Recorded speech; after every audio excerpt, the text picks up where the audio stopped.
What's up, everybody? How you guys doing today on this 7th of September at the time of this recording? Because I always have to say that because sometimes it takes a day or two for so I can get these things uploaded. But don't really have much to talk about in terms of like a widespread, or an assortment of topics. But we got some things we could talk about. Welcome to Brad's Bad Show About Games. My name is Brad, and I am not the guy who was playing Sonic Colors Ultimate on an emulator and trying to pass it off as legit from a Switch. That was not me. Let's let's set that straight. But we'll talk about that in a little bit. First off, as usual, Fortnite stuff, and we'll start off with something that's actually been around in the shop for a few days now. Shang-Chi came to the shop. Now, I think some people were kind of upset. I mean, I believe the argument was that it does not look like the actor who plays this character in the movie. But most of Marvel's skins in Fortnite are based on their comic book iterations. Unlike, I think, the most of the DC ones, they are more based on. Well, some of them are. I think are based on the live action people. Like Aquaman was just straight up the live action guy. But some of the DC stuff is based on comic books. Like Joker is obviously like really unrealistic looking. The Harley Quinns they seem to be more based on the live action actress too. But I don't know. Some of them I think you could go either way with. But I think the Shang-Chi skin looks pretty good. I don't have many V-Bucks right now, so I'm behind on some of the skins I wanted.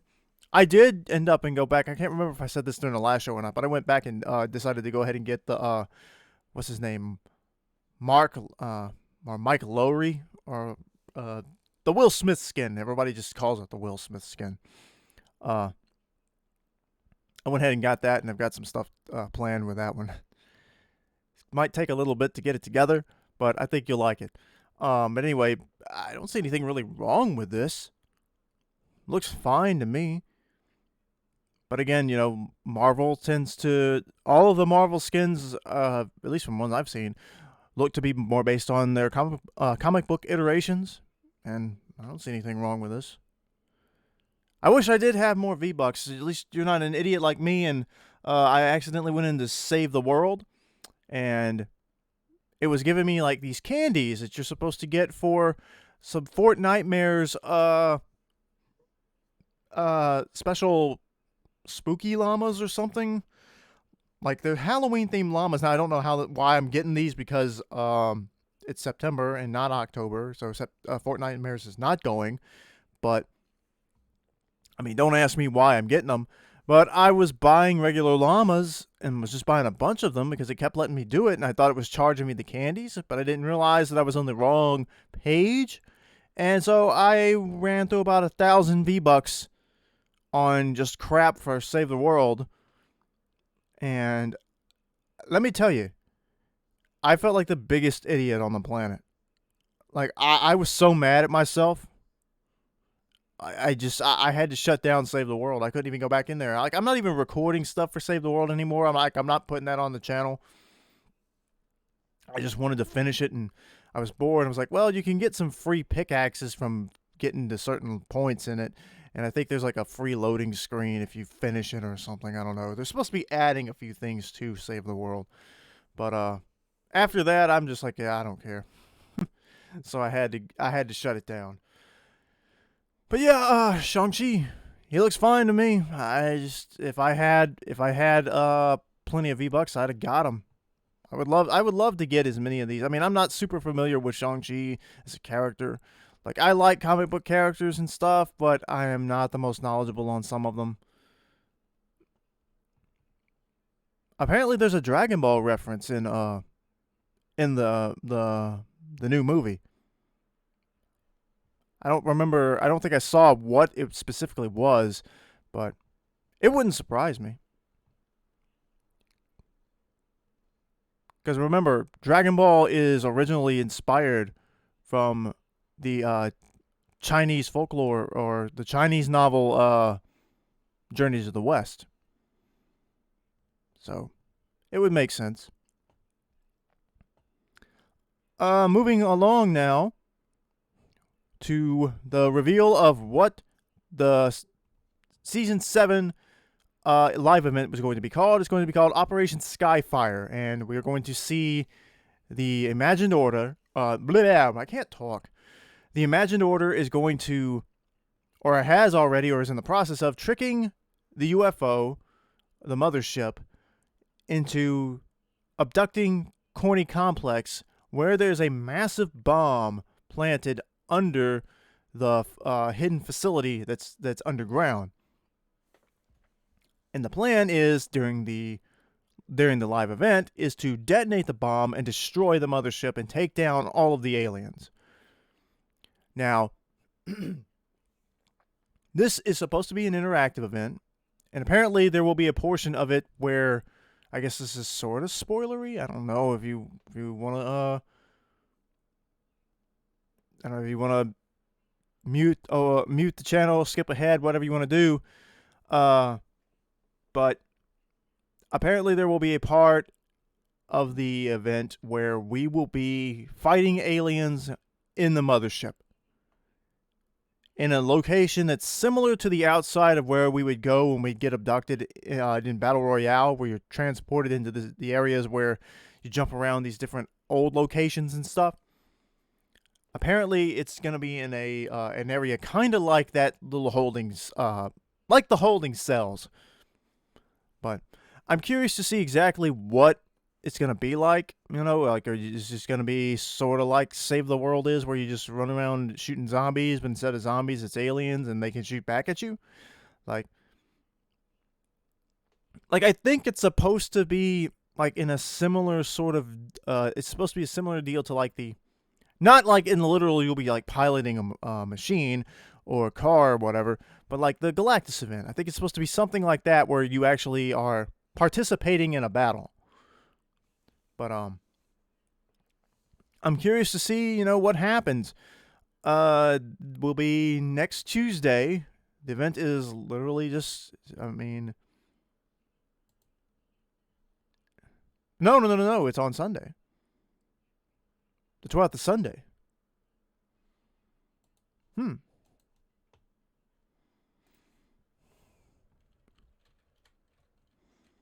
Yeah, I thought the 12th was I thought it was going to be on Tuesday.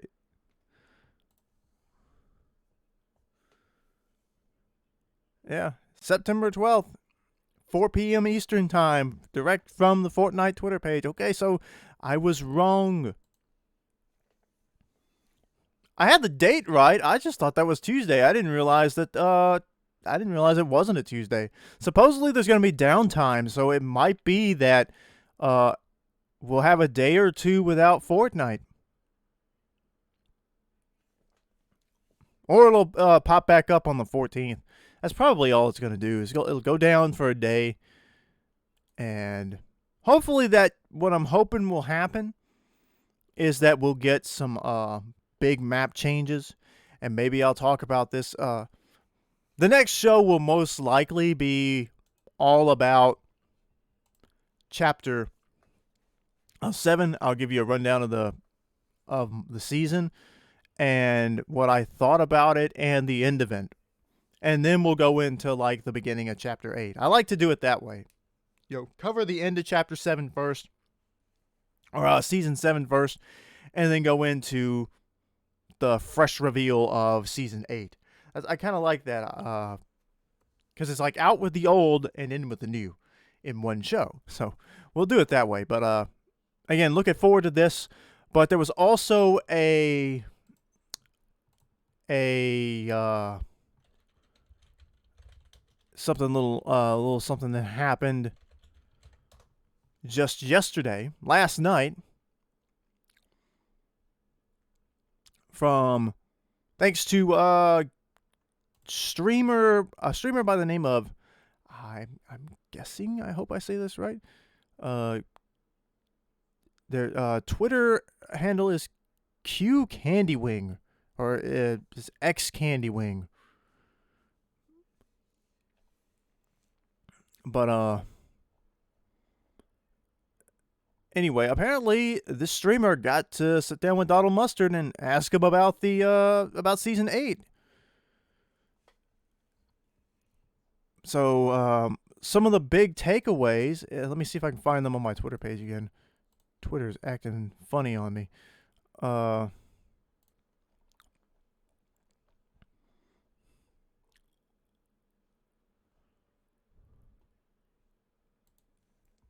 Okay, here we go. This is from whose page is this? Okay, I'm reading this off of Parallax Leaks. It's still wild to me that there are leakers in the Fortnite community and they have support creator code. Because Epic is like just doesn't care. It's like they don't spoil certain things, which this isn't like this isn't a leak. It's coming from somebody who watched the stream of this qCandywing meeting Donald Mustard. So this is straight from a stream, and this streamer had permission to reveal this information. So anyway, apparently they asked about the Foundation and Kevin the Cube, and it looks like next season we'll find out what happened to both of them. And Donald Mustard said, "You're gonna find out. Will be both of them, with both of them. There's a lot of cool stuff in store." Okay. Then Mustard was asked about to describe season 8 in one word, and he responded with "the last reality." Now that's not one word, but that's interesting. The last reality. Like, what is this? Is this the end of the chapter? Is this the end of chapter 2? Are we going into the end game, or like, is this going to be the very end of this chapter? Where it feels like at this point, every season, the last like 4 or 5 seasons, has been like the end of reality. Like it's sort of like Galactus was going to destroy the 0 point, and then because of Galactus Galactus was going to eat the 0 point. Then because of that, in season 5, the 0 point was unstable and was going to explode.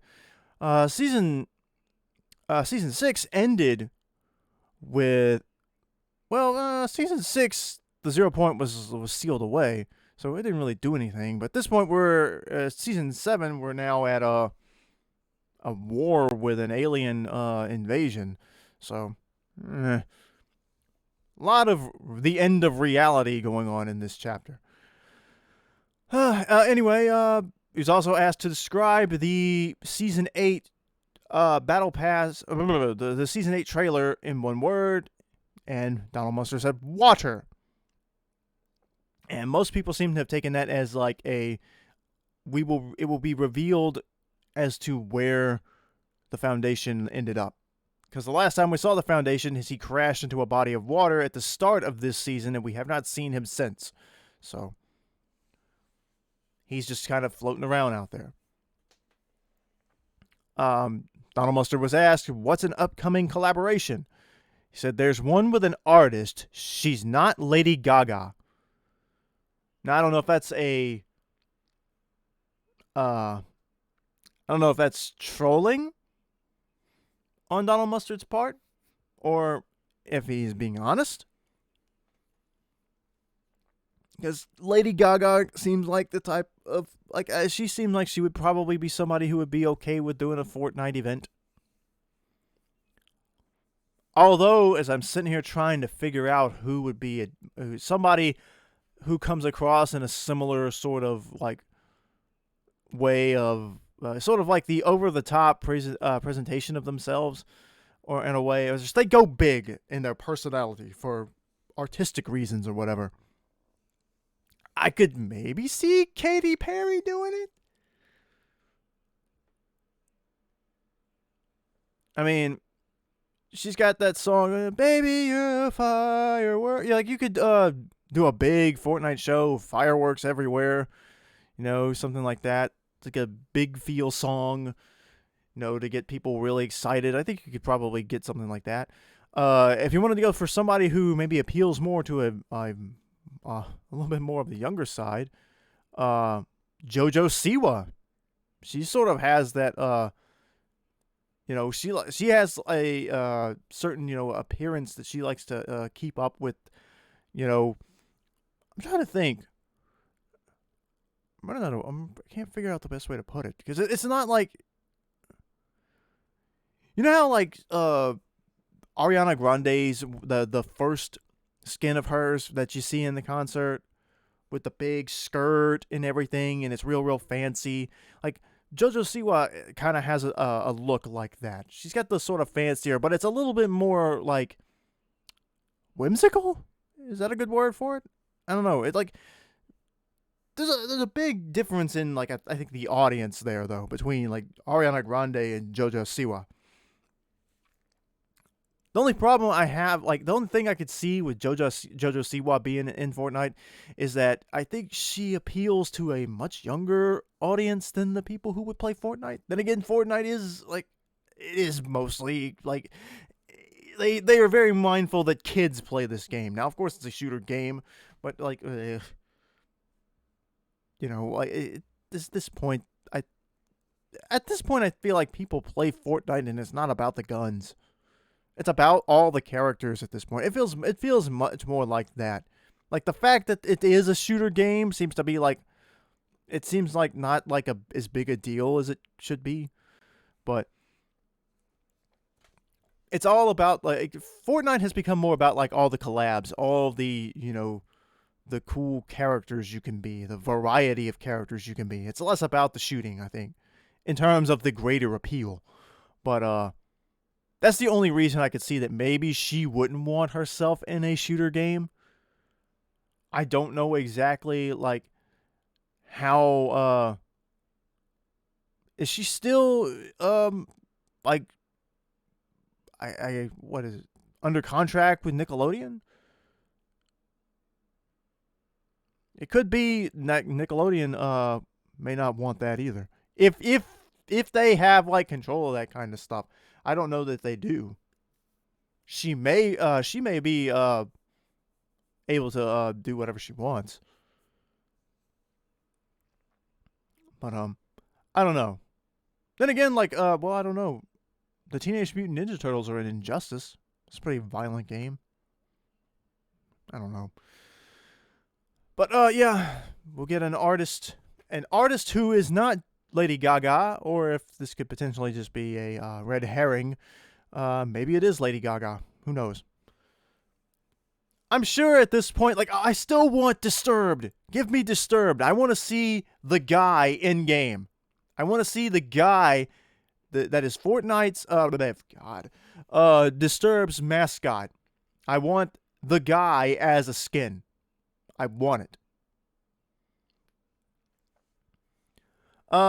Will there be more skins like Joy?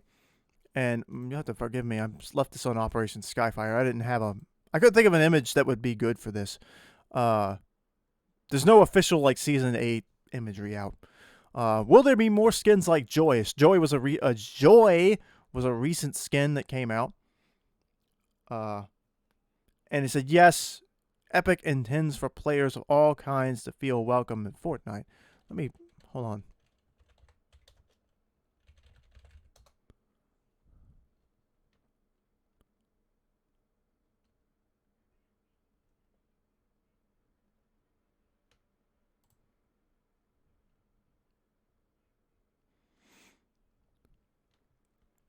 And for Joy, let me see. Read this. This is from what site is this? pinknews.co.uk.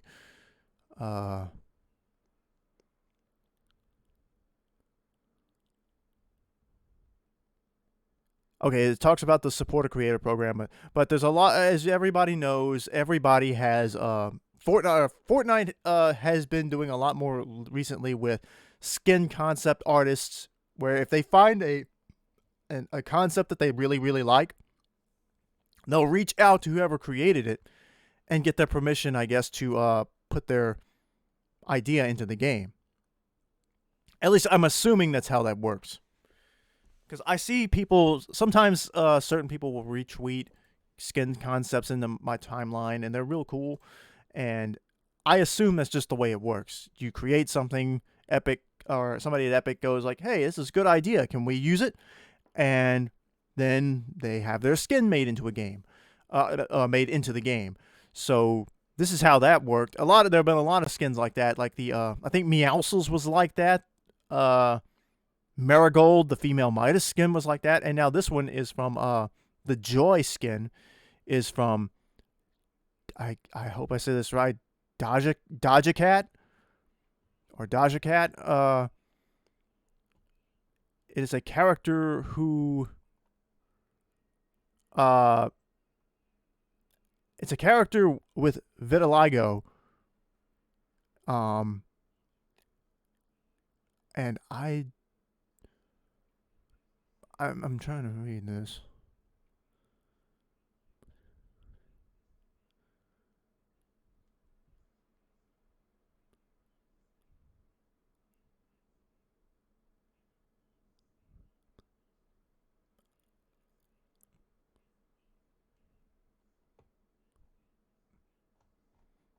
Okay.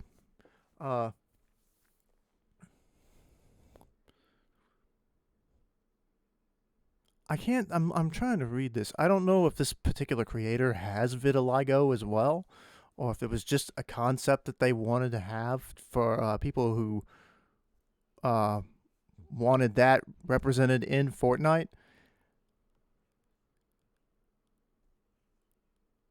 This article I'm reading doesn't say whether or not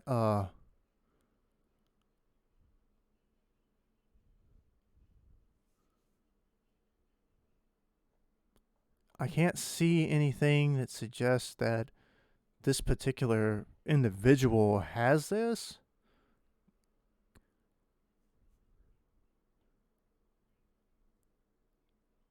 I don't want to assume one way or the other. I mean, either way.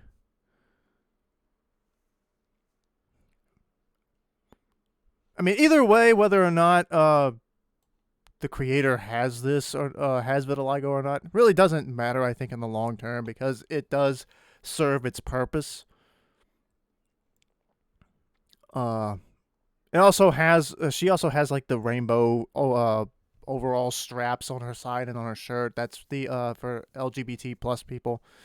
Uh, of course, that was a big deal not that long ago with the Pride Month celebration thing where people got legit mad because they added free cosmetics and put a rainbow in the on the battle royale mountain island. Like, come on, man.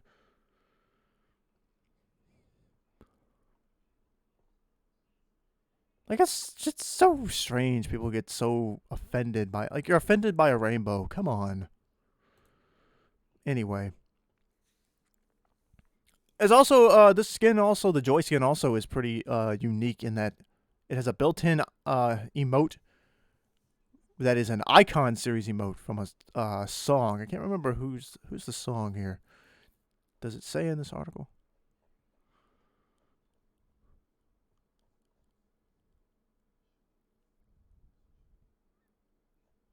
It's not here.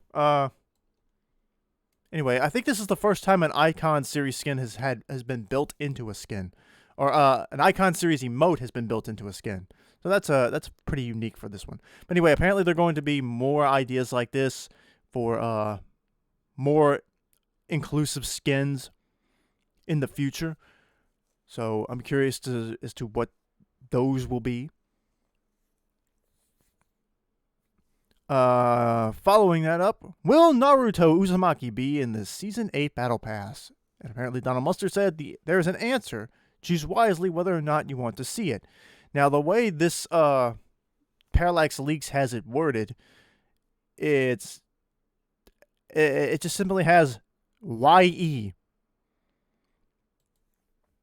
So, of course, if you add S, that's yes.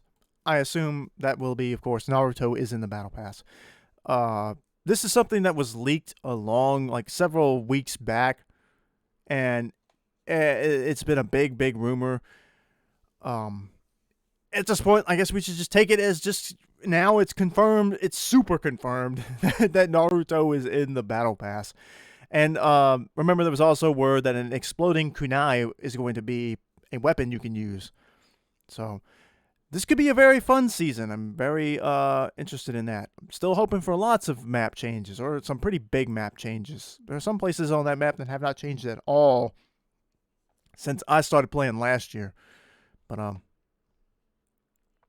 what's up with the Trespasser Elite outfit? Donald Mustard says, while the outfit is currently exclusive to content creators, it will be available to all players in the item shop this week as a one-time event. It will not return after Operation Skyfire. So if you want this big, powerful elite guy, you're going to have to buy him when he's there, because if you don't, you're never going to get him. Now, I hate this kind of stuff. I hate the limited access, because then that makes people feel like, oh, I have to buy it now. I hate this stuff. Like, there's no reason. Like, I get that if, like, you have a licensing issue and you can't get the rights back to something, but if you created this, why not give people a chance to get it again in the future? Now, supposedly they have done these kinds of things before. Like, I've heard it was said that Ninja's outfit was never going to come back to the shop after a particular time, and since then, it's been back multiple times. So, like, I don't know. I know the Travis Scott outfit hasn't come back yet. That surprises me, because that was a very popular event. I don't know. And then apparently the streamer, qCandywing, asked if he's going to get his own locker bundle or something. He said yes. So apparently this streamer is going to get a locker bundle. So that's all that I've seen from this particular thing. That was from that. I guess that's the key information. So good. And that's going to be it for Fortnite stuff, I think. Now moving on to the Sonic Colors Ultimate issue.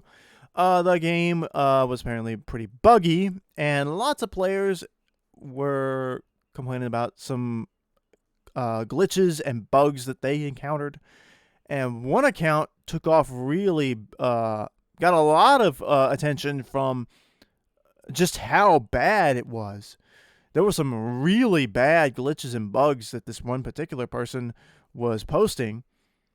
And somebody noticed that you could see a mouse cursor in some of the footage or screenshots from the game that that this particular Twitter user was posting. Turns out the individual in question was running Sonic Colors Ultimate on an emulator and not on a Switch. So everyone had dogpiled this game, and people were saying, I'm canceling my order for this. The game looks way too busted. I cannot buy this game. Lo and behold, it was somebody running it not on official hardware, where the worst of the glitches was coming from. Now, that's not to say that the game isn't buggy or glitchy, but the person who was running it on the emulator was very much so trying to give the game a really bad reputation. Like, trying to further egg on, like, oh, this game is pretty much unplayable. Like it's bad enough that the game would be super glitchy or buggy in the first place. Why do you gotta exaggerate it? You know? You know, if a tree falls on your house, you don't have to try to go out of your way to say, actually, 4 trees fell on my house when it didn't, you know? I know it's maybe a little bit strange comparison, but basically, don't make things out worse to be than they are. If something sucks, then it sucks. But if something is like, if a game is bad or has issues, then okay, point that out, address them. And apparently, the team has been doing that. They're working on they're working on an update to fix whatever issues the game actually does have. And I think it's primarily for the Switch version that people were encountering most of the problems. I think the other versions are kind of buggy too. But the Switch one was the one that people were really worried about. But yeah, the fact that this came from an emulator and it got that much attention, and then apparently the person wasn't even all that remorseful about it. They're like, yeah, I ran it on an emulator. Who cares? Like, come on, man. What are you doing? Why? And the thing is, I don't know if nobody's really pointed out, is that we already know how Nintendo feels about emulation. They want emulation illegal. They want it to be criminalized. This is going to just give them ammunition to use.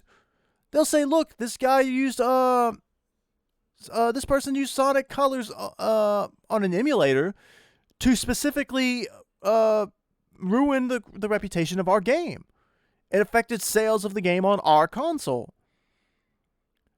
And therefore, it's think about what else you could do with it. Now, I think most people only emulate older games, but this is sort of like the ROM Universe deal, where they were selling ROMs of Switch games. Like that's like you're just taking a product that is available. Like that's the thing, though. Like, for Nintendo, emulation is emulation. It doesn't matter whether it's a game that's 30 years old and out of print and you can't play it anymore, or if it's the thing that released 2 days ago. They see it as the exact same thing, even though that's really ridiculous. But again, why help Nintendo? Why give them something to use against emulation? Why?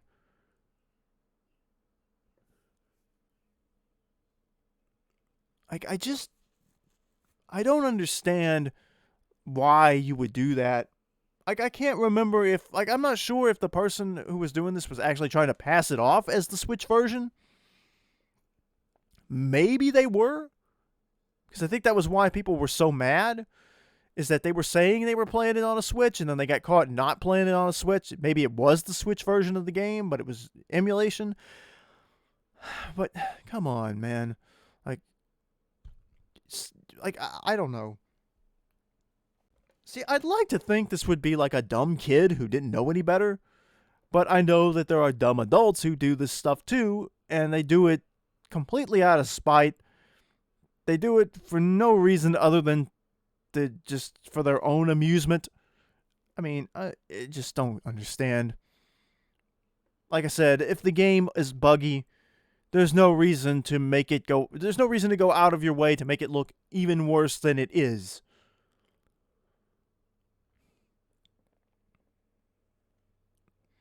But anyway, to something that's a little more optimistic, although we've heard this rumor before, supposedly Game Boy games and Game Boy Color games are headed to Nintendo Switch Online. Now, if they do this, then I say good. This is way overdue. And I still would rather they do a Nintendo 64 catalog, but this could be something. Now, I do agree with something a friend of mine said on Twitter. They need to just drop the whole catalog instead of, like, slow dropping 2 or 3 games every 2 or 3 months. Like, just give just whatever games you have for this, every Game Boy game that you think people will want to play, put it there. And be done with it. Put it there once. I think throwing all the classics up there at once is, like, if you're gonna do the slow drops, then don't throw all your best stuff at first and then only have the most obscure niche thing that people never heard of, like the Super NES and the NES catalogs have been. Anything that anybody has really cared about was already there, except with, like, maybe the exception of the Donkey Kong Country games. Like, they took forever to add those to the catalog. Like, but everything else, all the major games were already there from day one. So do the reverse for this if you're going to do that. I would prefer you just drop everything at once and be done with it.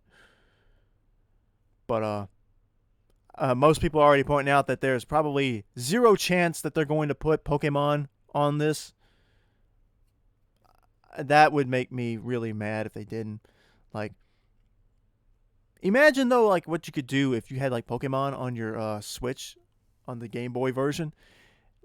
Like they made the Pokemon games playable on the 3DS, and you could even send them to the more recent games. Why not do that? Do it on the Switch. Let people import their Pokemon. Like, I don't know. Like Pokemon is pretty much the big thing for Game Boy, and I don't know why they wouldn't try to make that work. But again, like I said, I want to see Mario 64, Zelda Ocarina of Time, Majora's Mask, the original Smash Brothers. I want to see all that added to Nintendo Switch Online. Give me those games. I know you could still buy them on the Wii U, but I mean, it's time. But hopefully this is actually going to happen either way with the Game Boy. It's better than nothing. And that's really all the gaming stuff I have to talk about. But I do want to take a slight side quest section here. Talk about a cartoon I've been seeing a lot recently. It's gotten a lot of praise, and it's not typical. It's not something that's intended for my target audience. It is the cartoon on Disney called Bluey. It's a show for like preschoolers, but it's very well written. It's actually pretty funny for a show that's like target audience is 4-year-olds. But it also has very emotional moments. And what really, like, there's a charm to this show that's really hard. I don't know. Maybe I'm going to try to describe it. Like, if you look at the character designs, they're very simple. But the way they animate the characters is that there's a lot of personality put into the way that the characters move. Like, they do a lot of gesturing. And so their personality comes out in the way that they're animated. Even like in the opening intro for the show, each character is doing a different dance. Like the dad does the sprinkler at one time. Like it's pretty funny. But like for such simple designs, they're able to give them a lot of personality in the way that they move. And so that stands out a lot to me. But also the thing is with a lot of these shows, of course, is that they try to teach you life lessons. This show is not afraid to teach kids the harsh life lessons. Not like a be good to people and people will be your friend. Not that kind of generic crap. But there was one episode I saw. Did I watch the whole thing? There was an episode where Bluey's dad is supposed to take her to like ballet class or something. Maybe take her to school, whatever it was. And he ends up busy and he can't do it.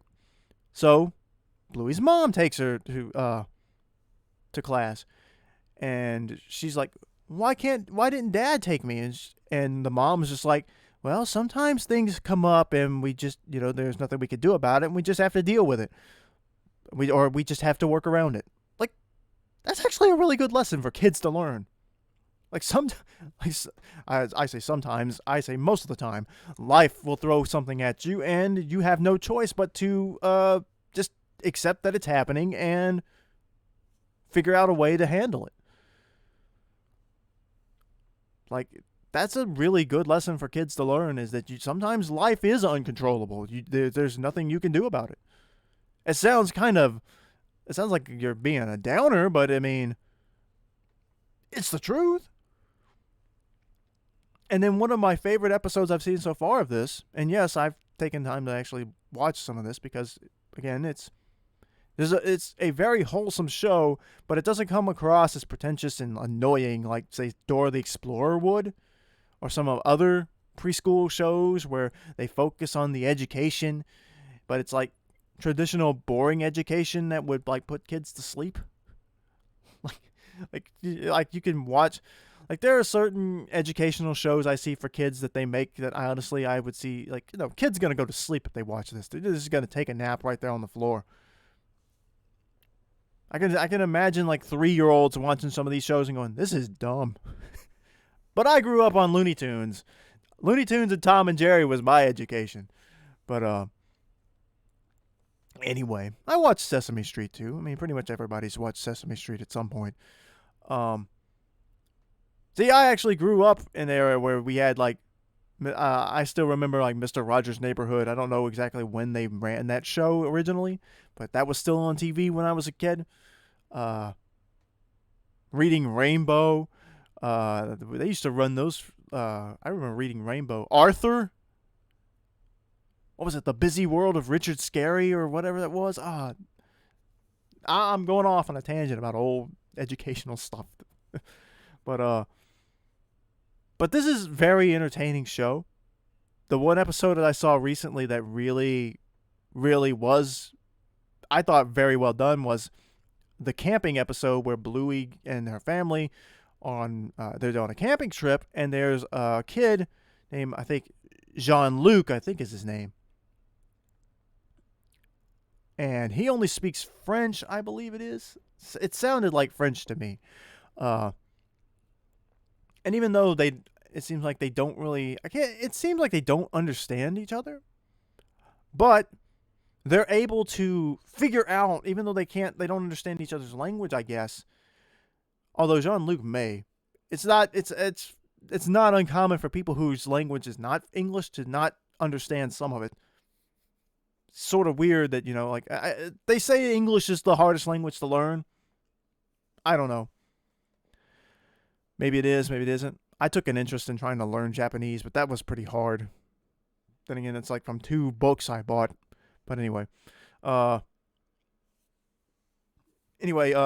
Jean-Luc and Bluey, they play together. They play for like 2 or 3 days, I think it is. And even though, like, they figure out a way to learn to communicate better by drawing pictures or whatever, and that's not really part of the main story. The bigger story is at the end of day 3, I think it was, that they were friends. Bluey's like, okay, I'll see you tomorrow, because they're on, like, vacation together. But Jean-Luc tries to say, like, you can see him get real sad, and he says something, but Bluey doesn't really pick up on it. And you can tell later, like, he's trying to tell her, like, I'm not going to be here tomorrow, like, or I'm leaving tonight, or we're leaving in the morning, or something.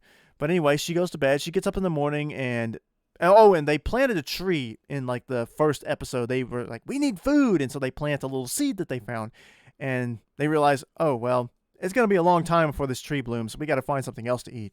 But anyway, on day 4 of their camping trip, the seed has sprouted a little bit, and she goes to get Jean-Luc to show him, but their campsite is gone. And so she runs back to her mom. He's like, where's Jean-Luc?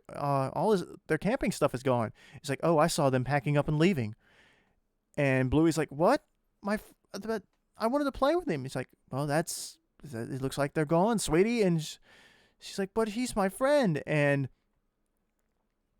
she explains to her that sometimes sometimes you have people in your lives that come in, they only stay for a little while, and then they leave. And that's just how it is. Like, and then Bluey, of course, she goes to the little sapling the little sprout that's starting to grow, and she just sits by it and starts crying. And, like, her mom later explains to her, like, at night that just because, your friend leaves and you don't know if you'll get to see him again, that doesn't mean that you'll never see him again. And of course it ends later. There's a time skip at the very end where you get to there's a montage where you watch the tree slowly bloom, like it grows and grows. It shows like years have passed, and now it's a gigantic tree. And then you see Bluey, it comes back in. She's much older now, and she's got a book. She's going to sit under the tree and read it. And as she's sitting there, she hears somebody say, hello, Bluey, and she turns around, and it's her friend Jean-Luc. They got to meet back up years later in the same place where they originally met. And so it ends in a nice little bow, but the overall lesson that, just because you're friends with somebody doesn't mean that you'll always be friends with them. Or, well, that's not really the lesson, but the idea that people may not always be in your life. Just because somebody's in your life now doesn't mean they will be forever. And I don't guess that's necessarily, like, it's not an explicit lesson about death. You could word it that way.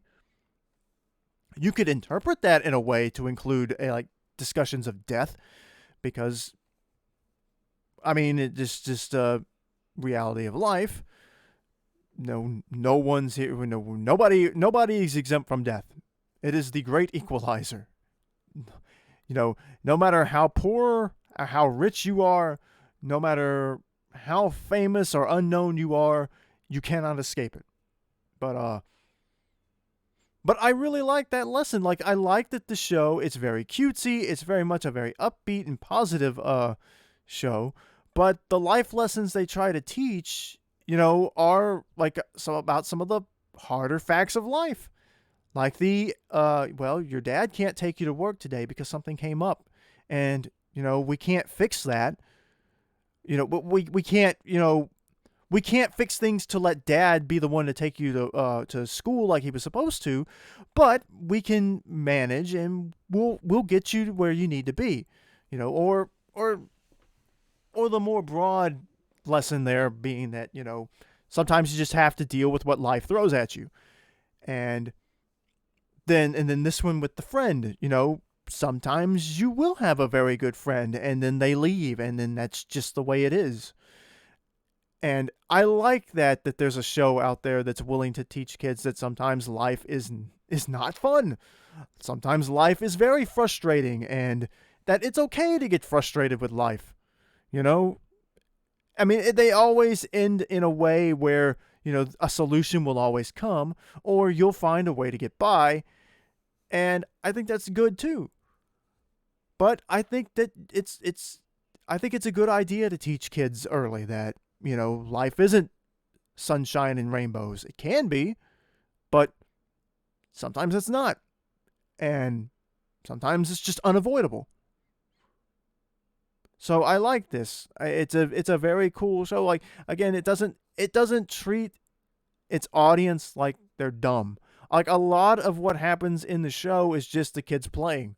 They're playing pretend, and the dad, there's an episode where Bluey and one of her other friends are playing at her house, and Bluey's dad is getting all up into it. Like, they're playing like Octopus Attack or Squid Attack or something, I don't remember.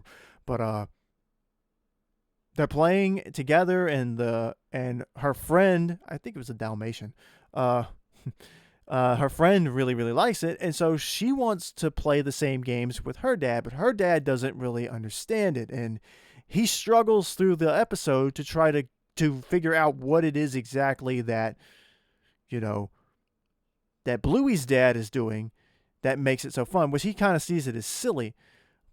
But he eventually gets it, and he turns it into, like, I think he's more like of an educator. So he's less interested in the silly games so much as he is in teaching kids stuff. But he finds a way to actually make it. He learns how to play the game the way that makes it fun for his kid, while also making it educational for her.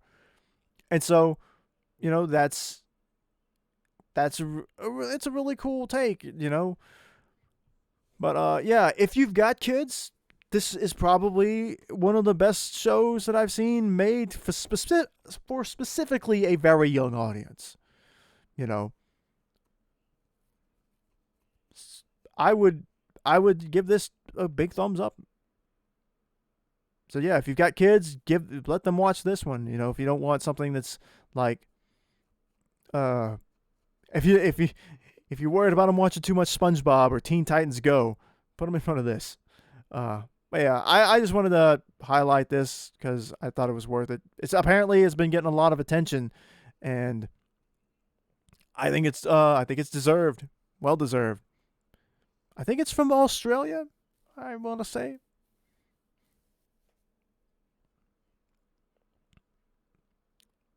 Like if you put this up next to like Peppa Pig, which is getting a Switch game, by the way. Peppa Pig the game. If you put this next to Peppa Pig, this would win all the time, every single time. Although there are some pretty funny moments in Peppa Pig, but I don't know. I feel like Peppa Pig is written in one of those ways where it's just more like this is educational. Whereas Bluey is actually a pretty good mix of entertaining and educational. But anyway, that's all I got to say. Sort of weird. We went from talking about Fortnite shooting games to Bluey. But anyway, I hope you enjoyed watching me talk. I talked about Bluey longer than I thought I would. This is becoming an animation show. But anyway, thanks for listening. Hope you enjoyed it. Be sure to like and subscribe.